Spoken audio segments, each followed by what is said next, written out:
Hello guys, കണ്ടോ വെയിൽ കണ്ടോ? വെയിൽ കണ്ടോ? ഒട്ടുക്കത്ത വെയിലെന്ന് വെച്ചാൽ എൻ്റെ പൊന്നെ കണ്ടോ? ഞാൻ ഒലിച്ചിറങ്ങുന്നതാണോ? ഞാൻ ജസ്റ്റ് എൻ്റെ റൂം വേണ്ടി വിടാം. ഇതിനകത്ത് എൻ്റെ റൂം, അവിടുന്ന് ജസ്റ്റ് ആണ് എൻ്റെ കാറ് വരെ വരുന്നേ ഉള്ളൂ. ഒലിക്കുക എന്ന് പറഞ്ഞാൽ എന്തുവാ പറയണതെന്ന് അറിയത്തില്ല. മുടിഞ്ഞ വെയില.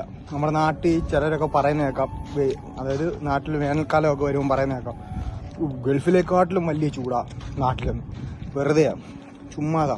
നിങ്ങളൊക്കെ ഇവിടെ വന്ന് അനുഭവിക്കണം. വെയിൽ പോട്ടെ, പിന്നെ നമുക്ക് സഹിക്കാം. ഈ ഒലിച്ചിറങ്ങുന്നത് എൻ്റെ പൊന്നെ, അതൊക്കെ പോട്ടെ. ഇതൊക്കെ കഴിഞ്ഞിട്ട് മുഖം ഒന്ന് കഴുകാന്ന് വെച്ചാൽ നമ്മൾ ഒന്ന് ബാത്റൂമിലോട്ട് പോകണം. മുഖത്തെ തൊലി ഇങ്ങനെ ഉരിഞ്ഞു വരുന്ന രീതിയിലുള്ള ചൂടാ.